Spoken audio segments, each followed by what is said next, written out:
Assalamu alaikum wa rahmatullahi wa barakatuh. Wannan shi da video namu na 18 a cikin wannan series da muke yi mai suna koyi Power BI. Kamar yadda na faɗa, insha Allahu zan yi bayani akan Power BI tun daga farko har zuwa gwargwado abin da ya kamata a ce mutum ya sani a ciki.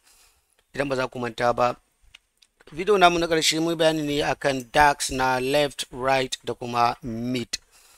Yau insha Allahu a cikin wannan video za mu yi bayani ne akan concatenate. Shine abinda za mu yi bayani a kai insha Allah a cikin wannan video.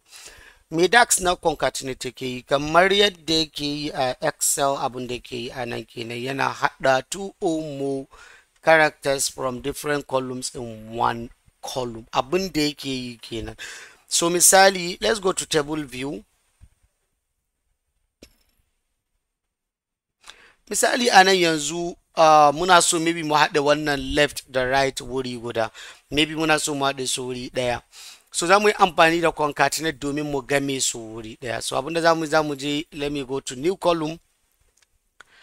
So zan rubuta formula DAX na concatenate, that is formula in na concatenate a cikin Power BI. So abinda zai haɗe muna waɗannan left da right wuri daya, abinda zai yi kenan. So let me call the column in, bari in kira shi merge. So maybe sai mu kira column name in, mu kira shi da merge, sai mu rubuta formula namu na concatenate. So let me call it merge. Merge equals to, then you write concatenate. So muna da concatenate ga yadda ake rubuta shi. So sai mu rubuta text na farko da muke so mu haɗe. So text na farko shine muna so mu haɗe right. So I'll just write right. So shine sunan column namu na farko. Then I'll put comma. Sai na biyu da muke so shine left, sai rubuta left. So ga left namu nan product underscore data left column, sai rufe sai sanya enter. So by default concatenate kamar muka sani, idan ka haɗe zai haɗe maka su a wuri ɗaya. So sai idan ka raba su da space a cikin concatenate naka, sai idan ka saka space sannan space zai shigo. So bari mu yi executing ku gani. Kun ga yanzu kawai ya haɗe muna su OW da LO, ya haɗe su, babu wani space in between them, ba space tsakanin su, kawai ya haɗe muna su yadda muka saka. So idan kana so ka saka space in, so let me just create another merge to, saboda ku fahimci yadda abun yake da kyau. So bari in creating another one, sai mu saka space tsakanin waɗannan guda biyu da muka yi margin a wuri ɗaya. So abinda za mu yi kenan yanzu a cikin wannan. So shi wannan column in sabo zan kira shi da merge to. So abinda zan kira shi kenan ne. So kamar yadda muka yi a DAX na and da O, in ba za ku manta ba. So shi ma concatenate duk lokacin da muke so mu saka more than two command a ciki ne, so za mu yi amfani, ba za mu yi amfani da concatenate DAX ba, sai dai mu yi amfani da and sign domin mu yi wannan. So abinda za mu yi a nan shine muna so mu haɗe right da left, mu saka space tsakanin su.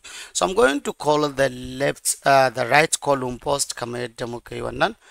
So then sa right, sai in sa and, sai in saka double quote in sa space a ciki, sai in ƙara sa and, sai in sa left column kenan. So haka ake concatenating na more than two columns together. Amma idan columns biyu ne za mu saka kamar yadda muka yi na baya, so kawai za mu yi amfani da concatenate DAX, sai kawai mu saka guda biyu. Amma tunda yanzu uku ne za mu sa space a tsakani, so ba za mu yi amfani da concatenate ba, za mu yi amfani da wannan and sign in domin mu yi concatenating. So idan yanzu muka danna enter, wannan merge two column da na yi creating zai ba mu wannan left, right and left in wuri ɗaya, sannan zai ƙara muna space a tsakanin su. So haka ake amfani da wannan concatenate a cikin Power BI. So ku dinga lura da duka waɗannan some few differences in da muke samu tsakanin waɗannan DAX in da muke yi, so ku dinga kula da su. So yadda ake yi a Excel za ku ga akwai ɗan bambanci kaɗan a cikin Power BI. So ku yi practice na wannan domin ku fahimci yadda wannan yake. Nan za mu tsaya insha Allah a cikin wannan video, da fatar Allah ka samu dace. Wassalamu alaikum wa rahmatullahi wa barakatuh.